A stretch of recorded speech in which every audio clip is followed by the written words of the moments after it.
Seorang anak di bawah umur diperkosa 11 pria di Parigi Motong, Sulawesi Tengah. Para pelaku terdiri dari polisi, guru, hingga kepala desa. Pihak-pihak yang semestinya menjadi pelindung dan pembimbing masyarakat.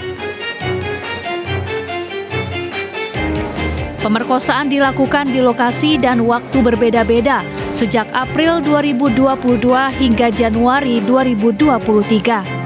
Adapun korban merupakan seorang pekerja di sebuah rumah makan. Korban mengaku mengenali para pelaku dari tempatnya bekerja. Peristiwa terungkap saat korban merasakan sakit luar biasa di area perut dan kemaluan. Setelah bercerita kepada orang tuanya, kasus ini dilaporkan ke polisi. Sementara korban mengalami gangguan reproduksi dan terancam menjalani operasi pengangkatan rahim. Yang akan kami lakukan, pertama kami akan berencana melakukan koordinasi dengan Pak Kapolres untuk mengetahui sejauh ini seperti apa sudah progres dan penerapan pasal yang ditetapkan atau digunakan oleh tim penyidik di sana, dan memastikan juga bahwa pasal-pasal yang digunakan betul-betul mengakomodir kepentingan hukum atau betul-betul akan memberikan efek jera kepada semua pelaku. Polisi kini baru menangkap 5 pelaku, sementara sisanya masih dalam proses pengejaran. Penyidik sudah mengejar terhadap 5 pelaku, yang 5 kan sudah ditahan, dan 5 lagi ini akan dijemput oleh penyidik. Sementara kondisi korban juga sekarang masih dirawat di rumah sakit, dan kita minta juga dari ahli psikologi untuk memeriksa kondisi kejiwaan daripada korban. Atas perbuatannya, para pelaku kini ditahan dan terancam hukuman 15 tahun penjara.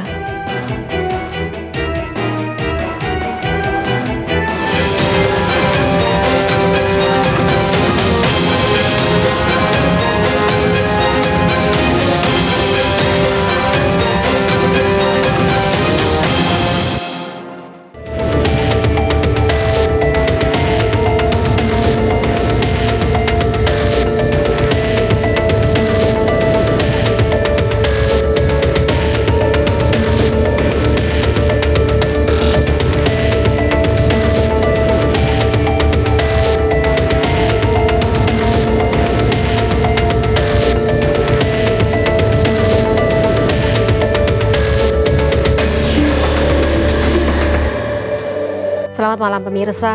Saya cukup terpukul ketika sebagai jurnalis mendapati berita kasus-kasus kekerasan dan pelecehan seksual yang terjadi kepada anak-anak sejak awal tahun 2023, bahkan dari tahun-tahun sebelumnya sampai dengan saat ini. Kita tarik rekam beberapa kasus di bulan Mei ini saja, pemerkosaan atas anak usia 16 tahun oleh 16 oknum bejat dari berbagai kalangan. Guru SD, kepala desa, wira swasta, petani, pengangguran, bahkan oknum brimob. Guru ngaji di Kabupaten Bandung, Jawa Barat yang mencabuli belasan murid. Guru ngaji di Garut menyodomi 22 muridnya. Guru ngaji Dak Takmir Sleman, Daerah Istimewa Yogyakarta yang mencabuli 10 anak. Kepala Sekolah Labuan Batu Utara yang sejak 2020 dan hingga saat ini tercatat sudah melecehkan 9 siswa bahkan lebih. Serta beberapa kasus lainnya lagi yang belum dilaporkan atau masih di bawah permukaan gunung es. Ini tentu membuat saya dan seharusnya kita semua berpikir, aturan hukum yang tertuang dalam undang-undang serta turunannya ini sudah jelas menyebut ada pidana maksimal 15 tahun penjara bagi pelaku, lebih berat lagi untuk pelaku yang berlatar belakang sebagai pendidik. Jadi apa yang salah? Dan apa yang seharusnya bisa kita lakukan? Sebab idealnya penanganan, pengawasan, dan aturan hukum yang berlaku di negara ini seharusnya bisa mencegah kasus kekerasan seksual terjadi terhadap anak-anak kita. Bersama kami malam hari ini telah hadir di studio One on One Deputi Bidang Perlindungan Khusus Anak Kemen PPPA, Bapak Nahar. Selamat malam Pak Nahar. Selamat malam. Terima kasih telah meluangkan waktunya ya Bapak malam ini dalam One on One. Kita bahas kasus yang tentunya menjadi sebuah concern dari dulu sampai hingga saat ini bagi Kementerian Pemberdayaan dan Perlindungan Anak. Terkait dengan kita berangkat dari kasus yang terjadi di Parigi Motong ya Bapak ya. Anak usia 16 tahun diperkosa oleh belasan, 11 sampai 16 orang. Yang sekarang baru 5 tertangkap begitu Bapak. Langkah kementerian bagaimana?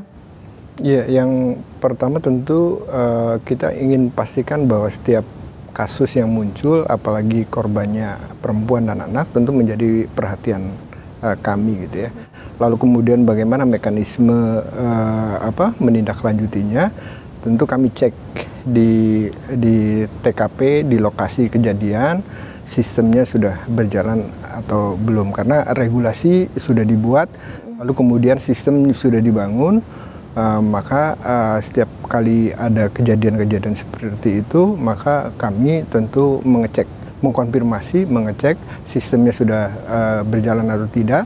Dan untuk kasus yang ini tentu unit layanan di daerah sudah mendampingi. Jadi artinya bahwa sistem sudah berjalan dan itu tentu dilaksanakan berdasarkan regulasi yang ada. Aturannya. Betul. Oke, kalau dari laporan teman-teman di lapangan Bapak Parigi Motong untuk kasus ini, seperti apa dan terutama terkait dengan kondisi korban? Iya, korban masih dirawat di rumah sakit. Dan kami juga tentu tim layanan di lapangan masih menunggu waktu untuk melakukan pendampingan psikologis gitu ya. Kalau untuk pendampingan hukum tadi juga sudah dilakukan, dan dari sisi proses penegakan hukum juga kan kita bertahap ini, kepolisian juga sudah serius gitu ya, artinya bahwa 10 tersangka awalnya 5 ditahan, hari ini misalnya kita dapat kabar dari lapangan ada 2 orang lagi yang sudah ditahan. Oke. Ya, jadi total 7. 7 ya, total 7, dan kita berharap 3 lainnya dapat ditemukan dan dapat diproses. Oke, Bapak, untuk korban sendiri selain kondisi fisik yang tadi membutuhkan operasi, secara psikologis bagaimana? Iya, paling tidak kami senang anak ini sudah menyampaikan apa yang iya, artinya bahwa kemudian dia bisa bersaksi, lalu kemudian menyampaikan siapa-siapa yang dia kenal melakukan gitu ya, lalu kemudian itu menjadi bahan yang baik dalam proses pendalaman lebih lanjut oleh pihak kepolisian. Ini artinya kan mempermudah, ditambah misalnya kesadaran keluarga, khususnya ayahnya ya, yang mau melaporkan, ini menjadi titik masuk kasus ini bisa terungkap. Dan kita berharap bahwa ketika ada kejadian-kejadian seperti ini, maka semua orang seharusnya tidak ragu-ragu untuk melaporkan, karena ketika melaporkan maka tadi kasus hukumnya bisa diproses, lalu kemudian pendampingan korbannya juga dilaksanakan. Apalagi kita sudah punya undang-undang TPKS gitu ya, jadi bahwa penegakan hukum itu harus jalan, lalu kemudian juga hak-hak korban juga harus dipastikan dipenuhi. Oke, berarti yang menjadi salah satu atau katakanlah kendala begitu bagi kementerian sendiri Bapak, terutama mereka yang bertugas di lapangan, karena masih banyak orang atau korban yang kalau mendapat kekerasan seksual, pelecehan seksual, pemerkosaan seperti itu masih enggan untuk melapor ya? Ya, dan itu terus kami upayakan gitu ya, baik di kementerian maupun di daerah. Di daerah itu juga ada di tingkat provinsi dan ada di tingkat kabupaten kota.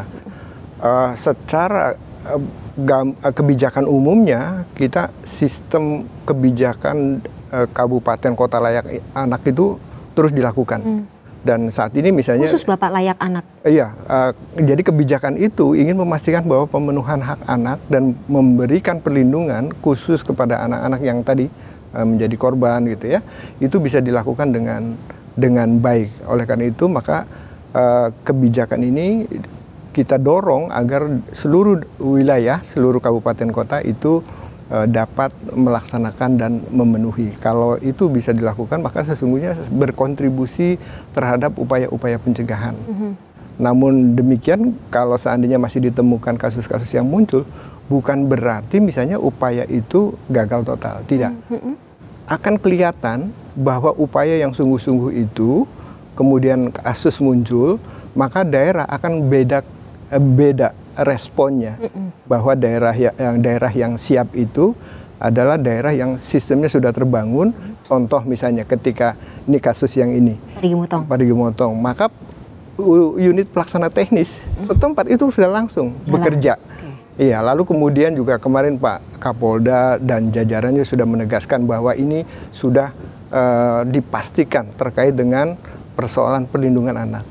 Dan dalam proses acaranya kita menegaskan dan berharap bahwa penyidik juga menggunakan pendekatan tadi undang-undang TPKS ya, bahwa acaranya, hukum acaranya itu sudah komprehensif dari awal sampai nanti pada putusan. Kita berharap ini bisa dikawal sehingga disandingkan saja dua undang-undang yang saat ini kita miliki, yaitu Undang-Undang Perlindungan Anak dan hukum acaranya nanti Undang-Undang Tindak Pidana Kekerasan seksual untuk proses acaranya. Oke, ada dua undang-undang yang kita berlakukan seperti itu, dan ini penanganannya butuh sesuatu yang khusus karena terutama korbannya anak-anak. Tapi gini Pak Nahar, ada stigma begitu yang masih beredar di tengah masyarakat ketika ini yang salah satunya kalau saya asumsikan atau konklusikan ini menjadi salah satu faktor atau alasan kenapa masyarakat terutama korban masih enggan untuk melapor begitu. Masih beredar begitu di tengah masyarakat ketika seorang korban kekerasan seksual, pelecehan, perkosaan itu nilainya tanda kutip berkurang begitu Bapak, dinodai, kemudian tidak punya masa depan lagi ketika dia sudah mendapat tindakan-tindakan pidana tersebut gitu, seakan membebankan kesalahan kepada korban, instead kita harusnya ke pelaku. Itu yang nggak boleh terjadi lagi, khususnya sudah diingatkan ya, sudah dimandatkan, sudah ditegaskan pula melalui Undang-Undang Nomor 12 tahun 2022, sehingga dari mulai proses awal aparat penegak hukum sampai pendamping korban itu harus punya perspektif HAM dan perspektif korban gitu ya, sehingga tadi ketika misalnya ada kebiasaan bahwa kasus-kasus seperti ini dianggap aib dan malu untuk melaporkan, lalu kemudian juga ada persoalan-persoalan yang kadang-kadang juga kasus-kasus seperti ini sulit untuk diangkat karena dalam beberapa kasus misalnya kejadiannya kan tidak disaksikan orang gitu ya. Oleh karena itu maka ini menjadi tantangan gitu ya, dan itu juga sudah dijawab. Misalnya bahwa sejak ada Undang-Undang 12 tahun 2022 bahwa misalnya dalam acara itu misalnya dalam proses penyidikan alat bukti itu sekarang tidak perlu dua saksi. Iya, jadi artinya bahwa ada 5, sekarang udah dilengkapi ya, di samping alat bukti sebagaimana ditegaskan dalam hukum acara kan ada 184 ya, pasal 184, tapi ditambahkan juga keterangan saksi, keterangan korban, lalu kemudian dilengkapi dengan satu alat bukti, contoh misalnya hasil visum, selesai sebetulnya. Oke. Bisa diproses. Dan ini bentuknya sebenarnya delik biasa ya Bapak, tidak perlu kita menunggu ada aduan dari korban yang bersangkutan. Kita sendiri misalnya kalau kita melihat atau kita berada di lingkungan sekitar, kita bisa ke polisi ya? Iya, jadi Undang-Undang Perlindungan Anak sudah menegaskan bahwa ini delik biasa. Di Undang-Undang Tindak Pidana Kekerasan Seksual, untuk yang korbannya anak dan penyandang disabilitas itu juga delik biasa. Meskipun misalnya untuk yang dewasa gitu ya, korban perempuan maupun korban laki-laki gitu ya, ada jenis-jenis tindak pidana yang berupa delik aduan. Ada, tapi secara mayoritas bahwa dari 19 jenis tindak pidana kekerasan seksual itu diharapkan itu sudah langsung diproses ketika ada kejadian, dan sistem penegakan hukum dan pendampingannya sudah dibuat sedemikian rupa sehingga tidak ada keraguan lagi misalnya di seluruh wilayah negara Kesatuan Republik Indonesia ini tidak ada alasan untuk tidak menggunakan undang-undang itu. Aturan tersebut. Kalau untuk restitusi terhadap korbannya sendiri bagaimana Pak? Lagi-lagi kita berangkat dari kasus ini gitu, operasi, terus kemudian ada potensi kehilangan ya tadi alat reproduksinya seperti itu. Ya, ada dua hal nih. Ya, kalau tadi dikaitkan dengan kehilangan ya, kehilangan atau nanti ada hambatan di alat reproduksi, maka ada dua persoalan. Dua persoalan itu, satu, bahwa ketika itu terjadi dan terbukti, maka sesungguhnya itu memenuhi unsur pasal unsur pidana yang berkaitan dengan pemberatan hukuman. Oh, jadi bisa lebih berat lagi. Bisa lebih berat lagi. Kalau misalnya di pasal 81 Undang-Undang Perlindungan Anak itu 5 sampai 15 tahun. Itu bisa sampai 18-20 tambah sepertiga. Atau misalnya kalau misalnya dilakukan lebih dari satu orang pelakunya, atau yang tadi kehilangan fungsi reproduksi atau fungsi itu bisa dikaitkan dengan ketentuan perbuatan tersebut bisa diancam dengan hukuman, bahkan bisa sampai hukuman mati.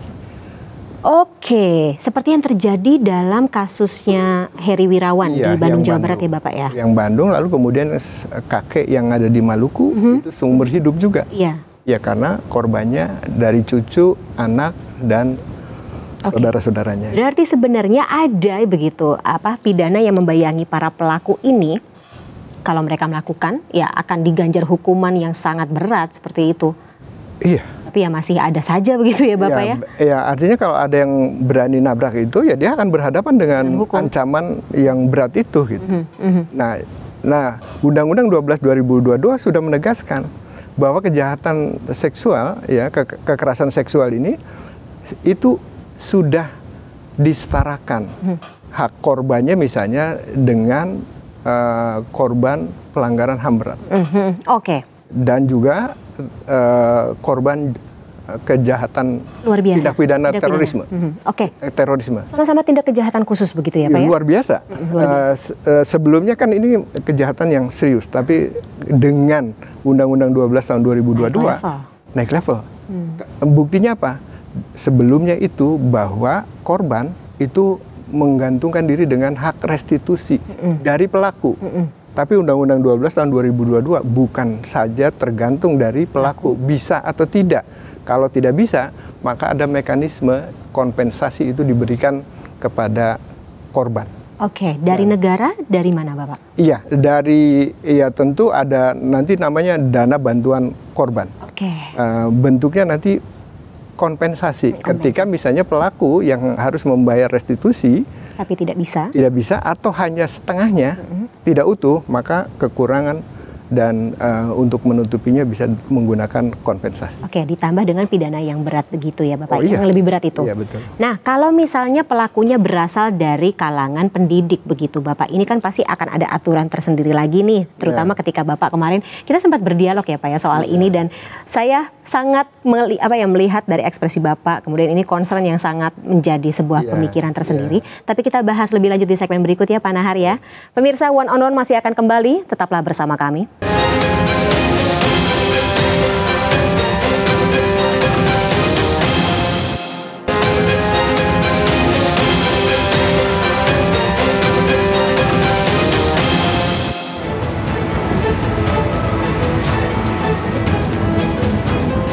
Satreskrim Polres Labuan Batu meringkus PH, seorang kepala sekolah sebuah madrasah di Labuan Batu Utara, Sumatera Utara yang melakukan pelecehan seksual terhadap 9 muridnya.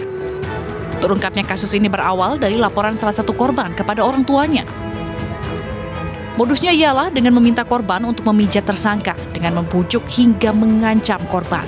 Tersangka beraksi di 3 lokasi, di kantor guru sebanyak 12 kali, di kantin sekolah 4 kali, dan aula sekolah 6 kali, dengan total 22 kali selama kurun waktu 3 tahun sejak 2020. Tersangka telungkup dan kemudian meminta atau menyuruh si korban untuk memijitnya dari bagian punggung dengan menggunakan kedua tangan.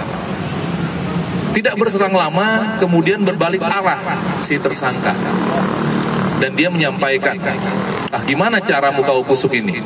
Udah saya ajarin kau. Akhirnya kemudian disuruh telungkuplah si korban. Kemudian berbalik, si tersangka yang mengkusuk, yang memijat bagian punggung dari si korban dengan menggunakan kedua tangannya. Atas perbuatannya, tersangka terancam pasal berlapis dengan hukuman maksimal 15 tahun penjara.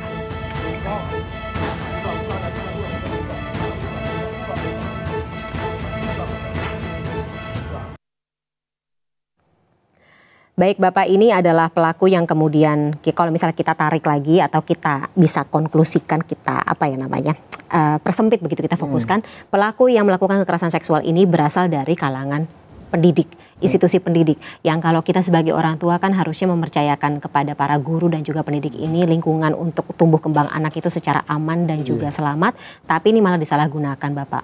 Gimana? Nah ini sampai menghela napas loh Pak Nahar, ya ampun. Karena undang-undang terakhir, undang-undang Kebiri, undang-undang 17 tahun 2016 itu sudah memposisikan bahwa orang yang harusnya melindungi tetapi tidak sanggup melindungi itu udah otomatis hukumannya bisa diperberat. Ya, diperberat. Jadi pendidik, orang tua, pendamping gitu ya. Wali sudah dikasih tanggung jawab untuk mendampingi, membimbing anak-anak, tapi kemudian dia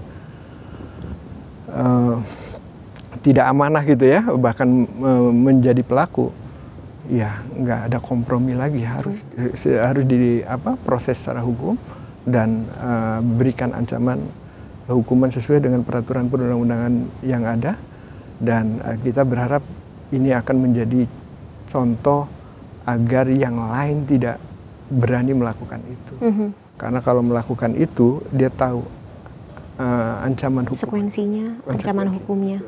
Nah itu lagi-lagi Bapak yang kita pertanyakan begitu, ketika sudah ada presiden yang dicitrakan atau presiden yang muncul gitu dalam vonis yang dijatuhkan atas Heri Wirawan, kemudian tadi seorang kakek di Maluku begitu, hukuman seumur hidup, hukuman mati, tapi masih ada oknum yang berani melakukan tindak kekerasan seksual tersebut. Kemudian kalau saya dengar para pelaku pemerkosaan, pelecehan seksual dan seterusnya ini kalau misalnya di penjara begitu, di rumah tahanan, katanya level atau kastanya paling rendah begitu Bapak. Nah konsekuensinya berat sekali semuanya, tapi ya lagi-lagi masih tetap muncul pelaku-pelaku ini Bapak. Apa yang salah? Iya, satu mungkin kan gini, ini perpaduan antara upaya nyata gitu ya, secara fisik yang bisa kita lakukan, tetapi ada upaya-upaya yang harus ditumbuhkan dari kesadaran masing-masing individu orang gitu ya, tengah masyarakat. Betul, oleh karena itu maka ya itu jadi semua pihak yang terkait dengan ini, maka upaya-upaya pencegahannya juga harus dilakukan. Undang-Undang 12 tahun 2022 misalnya, aspek pencegahan itu menjadi penekanan. Jadi undang-undang ini juga menekankan tentang pentingnya pencegahan. Nah, pentingnya pencegahan ini juga tidak semua pencegahan bisa dilakukan. Ada 9 bidang yang dikonsentrasikan, kesehatan, pendidikan gitu ya, lalu kemudian lingkungan dan lainnya, ada 9 bidang. Tapi kemudian ada 3 lokus yang harus diwaspadai. Satu di satuan pendidikan, 2 di panti sosial, lalu kemudian panti sosial itu ada lembaga-lembaga ya yang mengasuh anak, lalu kemudian yang ketiga adalah tempat lain yang berpotensi terjadinya tindak pidana. Jadi 3 lokus inilah yang terus dikonsentrasikan. Hal-hal yang satuan pendidikan juga termasuk bahkan ya. Iya. Pertama. Betul, urutan pertama itu. Berarti apakah kita perlu semacam audit gitu atau pengawasan, atau memang sebenarnya kan sudah dilakukan sih Bapak. Ya. Tapi mungkin ada sistem atau mekanisme yang perlu kita perbaiki begitu? Iya, kita berharap tidak terjadi, dan sebelum terjadi kita sudah sosialisasikan. Dan itu menjadi tanggung jawab bersama ya, kementerian lembaga terkait yang punya misalnya keterkaitan dengan 3 lokus tadi, terkait dengan 9 bidang pencegahan tadi, itu juga sudah melakukan upaya-upaya. Upayanya perlu terus dilakukan, tetapi juga jangan gagap ketika itu terjadi di lingkungan itu. Maka tahu sistem alarmnya itu sudah bunyi duluan sebelum ada kejadian. Beberapa kasus yang sekarang muncul misalnya menggagalkan kakak menyetubuhi adiknya. Karena tadi ya sudah ada alarm, adiknya sudah tahu, lalu kemudian lingkungannya tahu sehingga itu gagal dilakukan. Dari individu sendiri juga sudah ada kesadaran ketika ini tindakan atau kita punya potensi untuk kena tindak pidana ini, maka kita sendiri harus pasang barikade, kasih tahu orang-orang yang berwenang begitu untuk melakukan pencegahan. Sehingga ketika ada kasus-kasus seperti ini, Jadi ini bukan berarti ini harus tanpa sosialisasi. Jadi bukan berarti kasus ini lalu kemudian jangan dikasih tahu ya siapa-siapa. Nanti membuat orang nggak ada apa-apa kok gitu. Jadi artinya bahwa setiap kasus itu harus jadi pelajaran penting gitu ya. Pelajaran penting bukan hanya bagi orang tua yang misalnya anaknya menjadi korban, tetapi juga pelaku. Tadi kan sudah dikasih warning ya. Bahkan misalnya salah seorang terpidana dengan tambahan tindakan kebiri, dia menyatakan begini, daripada saya dikebiri mendingan saya dihukum mati kan gitu ya. Jadi artinya bahwa baru dapat putusan aja dia sudah ngeri gitu pusing, ya. Jadi takut. Ngeri maksudnya. Iya begitu. Jadi artinya bahwa itu sudah ngasih peringatan keras gitu ya. Oleh karena itu maka ini juga bukan hanya misalnya orang tua pelaku, tapi masyarakat juga dituntut. Karena misalnya begini, undang-undang ini juga misalnya menegaskan yang menghalang-halangi, ya kan? Ya menutup-nutupi. Iya, lalu kemudian ini nggak usah diproses, ini kalau bisa didiemin aja gitu ya. Atau disuruh kawin bapak yang kayak di Parigi Mutong itu. Udah kawin dulu aja, nanti setelah selesai ya ini itu bisa kena pidana? Ada pidananya jadi ini yang harus hati-hati gitu ya. Bahkan misalnya jenis pidana baru di Undang-Undang TPKS yang 9 itu juga sudah berkembang, misalnya di dalam salah satunya misalnya dari pemaksaan perkawinan gitu ya. Itu juga ada beberapa jenis tindak pidana, misalnya nggak boleh nikahin dengan pelaku merkosa, pelaku kejahatan. Iya, lalu kemudian ya nggak boleh misalnya pemaksa untuk menggugurkan kawinan anak kan gitu anak, ya. Betul. Jadi itu sudah dikasih warning. Dan kita berharap itu juga sejalan dengan kesadaran masyarakat ya, kesadaran pengetahuan, kesadaran hukum masyarakat, sehingga dia tahu bagaimana mencegah hal-hal itu terjadi di lingkungan masyarakat ya. Maka setiap keluarga harus mulai pastikan di rumahnya masing-masing, di keluarganya masing-masing sudah paham bagaimana mencegahnya. Dan sudah paham juga bagaimana ketika itu terjadi harus melakukan apa gitu. Oke. Nah, Pak Nahar, saya juga penasaran sebenarnya kalau kementerian sendiri melihat bagaimana penanganan dan juga tentunya pendampingan begitu dari perspektif korban butuh apa. Tapi lagi-lagi mungkin kita akan dalami di segmen berikut ya Bapak ya. Akan lebih panas mungkin pembicaraannya ya Bapak. Tetaplah bersama kami pemirsa, episode One on One kali ini masih akan kembali setelah jeda berikut.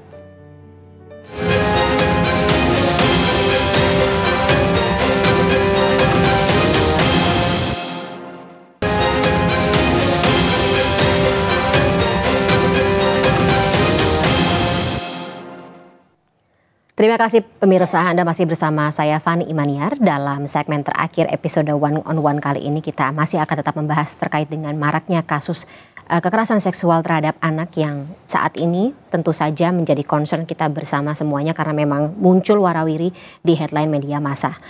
Dan tentu saja laporan yang ada di lapangan ya. Masih bersama saya Pak Nahar dari Kementerian Pemberdayaan dan Perlindungan Perempuan serta Anak.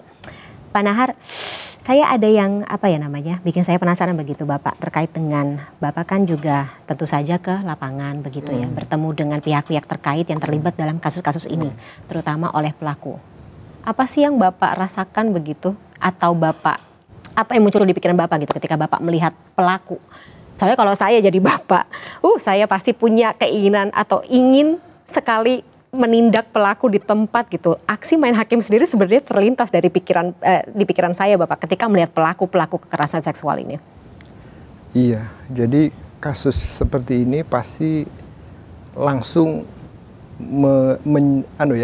mengkaitkan dengan perasaan masing-masing individu.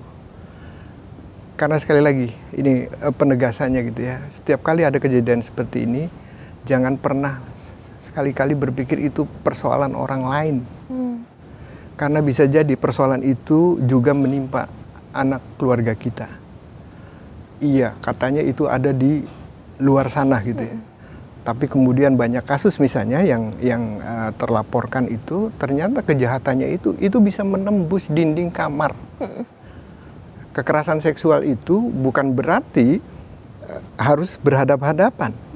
Orang, anak dengan gadgetnya dipandu oleh penjahat itu untuk menanggalkan bajunya, untuk melakukan live streaming dan kejahatan-kejahatan lain yang dikendalikan oleh orang-orang jahat itu. Secara daring pun juga terjadi ya Bapak ya? Terjadi, iya. Jadi artinya bahwa ini harus diwaspadai oleh semua orang, khususnya bagi keluarga-keluarga kita yang tentu memiliki anak gitu ya.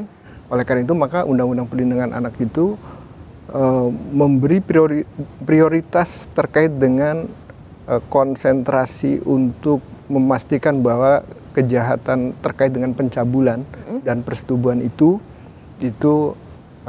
menjadi prioritas. Bahkan revisi undang-undang sampai 2 kali tuh, yang dari 2022, 2014, 2016 itu lebih banyak penekanannya pada kasus-kasus seperti itu. Oleh karena itu maka juga program dan kegiatan lainnya juga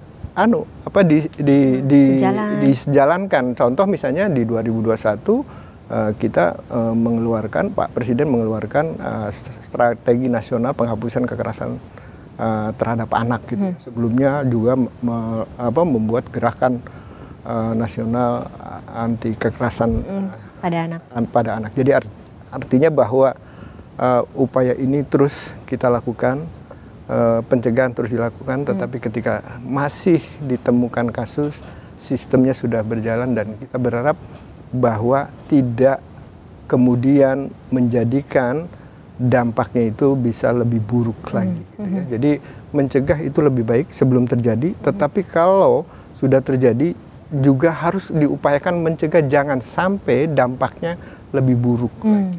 Misalnya sudah tahu ada kejadian, lalu kemudian tidak ada upaya medisnya, psikologisnya gitu ya, lalu kemudian tahu-tahu sudah berat gitu ya, nggak bisa diperbaiki lagi, maka ya tentu tidak akan ada harapan lagi begitu ya Pak, terutama untuk para korban.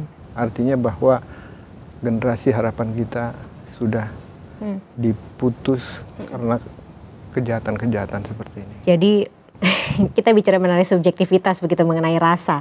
Boleh dong, berhak kita untuk marah kepada para pelaku ini. Kita yang tidak kena pun gitu ya. Makanya saya tadi penasaran, Bapak kalau ketemu para pelaku nih marah gak sih? Makanya kami tentu kalau ada kejadian seperti ini selalu mengingatkan APH, mengingatkan pendamping, pastikan bahwa dia harus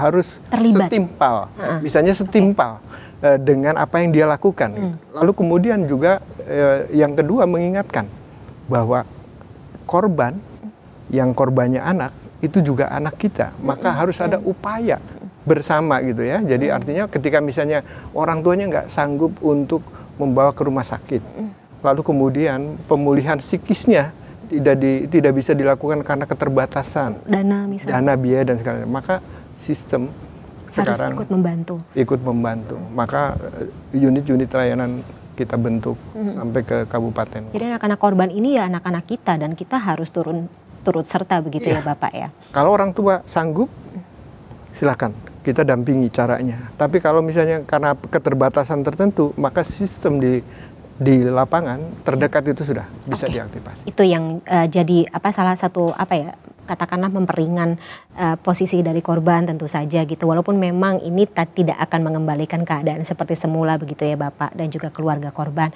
At least tahu bahwa negara mensupport gitu, memberikan dukungan sepenuhnya bagi pemulihan korban. Iya, pasti. Tapi Bapak ada juga begitu laporan dari teman-teman di lapangan begitu yang mengatakan ada semacam kondisi psikis begitu terhadap korban. Beberapa di antaranya mengalami semacam Stockholm Syndrome.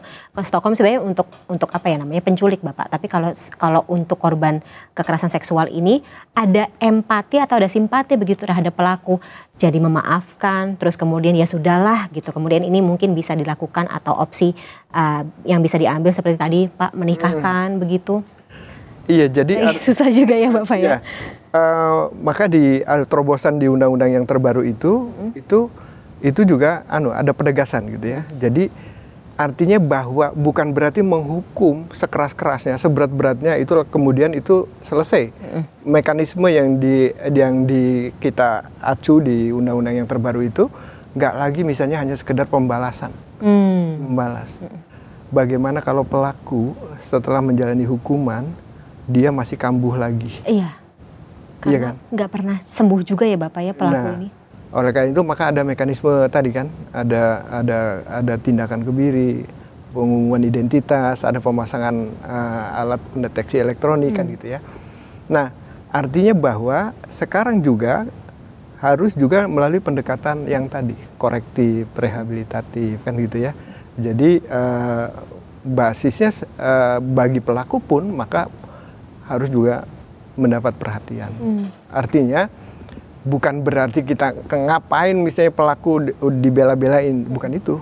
Tapi yang kita harus pikirkan adalah bahwa satu, dia punya hak, yang kedua memastikan jangan sampai yang dia lakukan itu diulang lagi gitu. Oke. Dan itu pasti akan berhadapan dengan korban baru itu. Ya, itu yang nggak boleh. Yang penting memutus mata rantai tersebut begitu ya. Betul. Nah, pekerjaan terberat saat ini untuk Kementerian Perlindungan dan Pemberdayaan Perempuan dan Anak begitu Pak Nahar, terutama terkait dengan tadi ya stigma, kemudian juga pemulihan kondisi korban, dan tentunya masih ada potensi pelaku-pelaku serupa ini muncul begitu. Iya, tentu kalau misalnya tantangannya pasti ada gitu ya. Konstruksi sosial menjadi salah satu diantaranya enggak Pak? Misalnya apa? Seperti maksudnya tadi stigma di tengah masyarakat begitu, kemudian ya, itu salah satu aja. Permisif. Bener. Misalnya contoh begini, banyak kasus seperti ini tidak dilaporkan itu sebetulnya karena takut duluan. Kalau misalnya saya kasusnya tahu nih, diketahui, maka boro-boro bisa sekolah. Di sekolah tahu, dia nggak bisa sekolah lagi. Iya.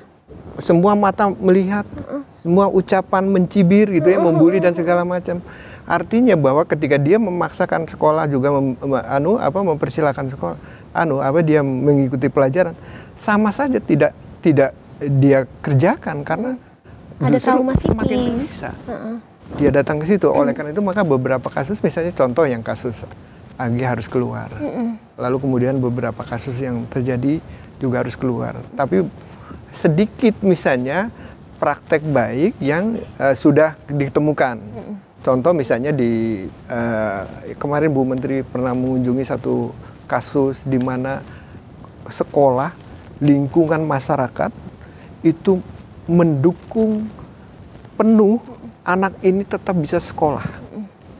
Lalu kemudian orang tua juga punya artinya punya daya tahan yang kuat memastikan bahwa dia nggak malu.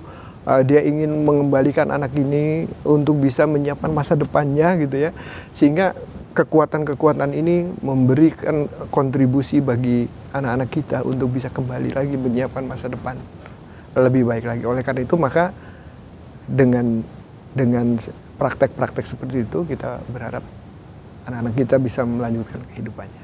Yang kita manfaatin adalah orang-orang yang masih baik ini ya Bapak ya.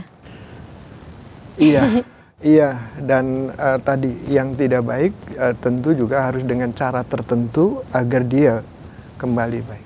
Untuk tadi menciptakan ruang nyaman bagi korban juga, karena ini kan anak-anak pasti punya masa depan, mereka masih berhak gitu untuk meneruskan pendidikan, kehidupan begitu. Benar.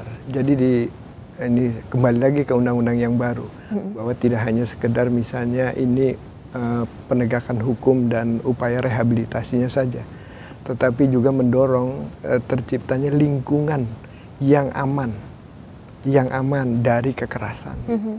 Nah ini yang dibangun oleh regulasi yang terus kita perbaiki. Termasuk juga di ruang digital Bapak, tadi kata Bapak. Oh iya termasuk, termasuk. Bahkan salah satu peraturan pelaksana yang sedang kita selesaikan di tahun 2023 ini juga salah satunya terkait dengan kejahatan-kejahatan yang terkait di dunia digital gitu. Dunia maya. Sehingga pelakunya pun juga punya ancaman pidana yang sama dengan pelaku seksual ya. Dengan kekerasan seksual di lapangan. Sebanyak memenuhi unsur tadi beberapa pasal yang terkait dengan larangan, maka ancamannya sudah ada. pilihannya. Dan undang-undang ini tidak hanya memberlakukan yang jenis pidana yang ada di undang-undang itu, tapi ada 10 jenis tindak pidana yang ada di undang-undang lain itu diberlakukan juga. Jadi ini menjadi kekuatan yang luar biasa. Semua yang terkait dengan kekerasan seksual maka sudah lengkap, tinggal nanti tantangan kita adalah diimplementasinya. Dan ini yang terus dilakukan baik dari sisi melengkapi regulasinya, lalu kemudian juga menyiapkan SDM-nya, termasuk sarana prasarana, misalnya unit-unit layanan itu diharapkan ada di seluruh wilayah, tersebar, sehingga kemudahan untuk mempercepat penanganan, mendampingi korban itu bisa dilakukan dengan sebaik-baiknya. Kalau proses pendampingan Bapak, ini membutuhkan waktu berapa lama, atau katakanlah apakah memang ada standarisasi gitu, kita bisa mendampingi sampai kapan? Ya, jadi artinya begini, ada tahapan yang tentu harus kita patuhi. Ada di proses hukum tentu ada tahapan gitu ya. Ketika misalnya bahwa kasus ini harus diproses oleh kepolisian, penyidik gitu, maka di undang-undang yang baru itu pintu masuknya bisa tidak langsung ke kepolisian. Misalnya orang mau datang ke kantor polisi berpikir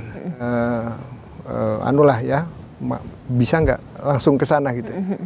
Sekarang mekanismenya adalah dengan membuka tiga sistem yang kemudian orang, perempuan maupun anak yang menjadi korban itu lapor tetapi langsung didampingi. Lapor langsung didampingi, dan itu melalui unit-unit layanan, misalnya perlindungan perempuan dan anak, lalu kemudian unit pelaksana teknis di bidang sosial gitu ya, dan yang milik masyarakat. Jadi LBH, NGO. Ya itu. Jadi lembaga penyedia layanan berbasis masyarakat. Jadi 3 ini ketika ada korban lapor ke sini, maka udah otomatis mendapat pendampingan. Nah, tetapi tugas ini akhirnya itu harus lapor ke polisi. Jadi menegaskan bahwa anak, perempuan atau korban tindak pidana kekerasan seksual itu sejak awal sudah ada kolaborasi antara penegak hukum dengan pendamping, sehingga dalam prosesnya itu akan lebih mempermudah dari aspek penegakan hukum maupun dari pendampingan pemulihannya. Jadi tidak harus datang duluan ke polisi, tapi bisa datang ke LBH atau pendampingan, kemudian dari pendamping tersebut akan menemani ke polisi untuk dilanjutkan proses hukumnya. Bisa, ya. Undang-undang ini sudah menegaskan bisa dengan 3 layanan yang sudah disediakan oleh undang-undang itu. Tapi bagaimana Pak kalau misalnya korban akhirnya menolak untuk melanjutkan proses ini ke meja hijau gitu, ke persidangan atau melanjutkan proses hukum? Dari kementerian sendiri apakah tetap akan menyuarakan, tentu saja membuat sebuah imbauan sendiri bahwa Anda rugi material, fisik, kemudian juga ada waktu begitu yang berperan di sana. Ini memang harus masuk ranah pidana. Jadi gini, harus melihatnya begini. Kalau nggak lapor, maka korban dan keluarga korban itu dia selamanya akan menanggung beban dari kasus kejahatan seperti itu kan itu. Anaknya udah jadi korban, keluarganya juga tentu merasakan itu gitu ya.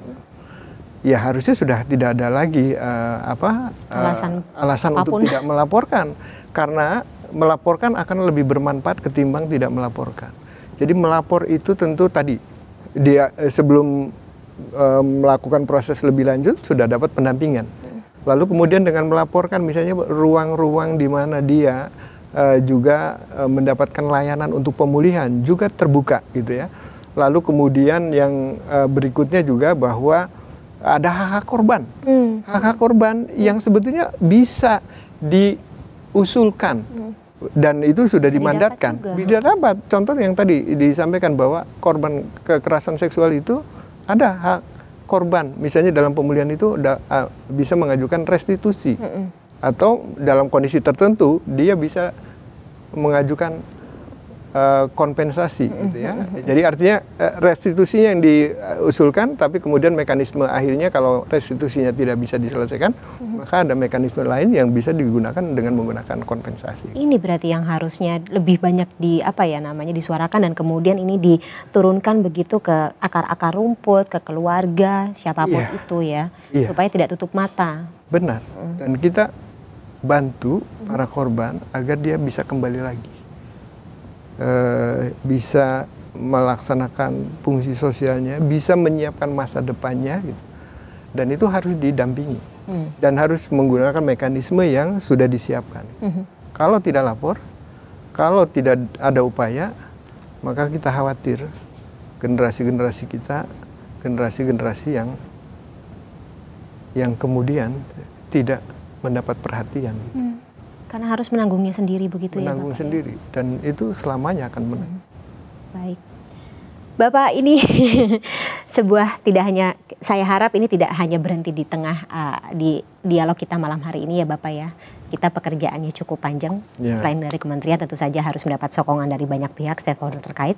Dan dari kami juga awak media serta jurnalis yang masih butuh banyak sekali pengembangan ya untuk melihat atau juga membuat berita yang tentunya punya perspektif berpihak kepada korban. Ya, begitu ya Bapak? Iya, betul. Baik, Pak Nahar, karena durasi saya sudah dikasih alarm dari tim produksi, begitu durasi kita sudah habis, kita terpaksa sudahi dulu dialog kita pada malam hari ini. Tapi terima kasih banyak Bapak atas insight-nya, atas ceritanya, dan juga atas perjuangannya Bapak. Kita sama-sama tentu saja dukung perjuangan dari kementerian ini untuk sama-sama kita memperbaiki dan juga tentunya menjaga anak-anak bangsa ini ya Bapak ya. Siap. Terima kasih Bapak. Salam sehat selalu Bapak ya, sehat selalu. Saya ganggu lagi nanti di lain kesempatan ya Bapak. Terima kasih sekali lagi. Dan demikian pemirsa, dialog kami dalam One on One malam hari ini. Saya Fani Imaniar, terima kasih. Sampai jumpa.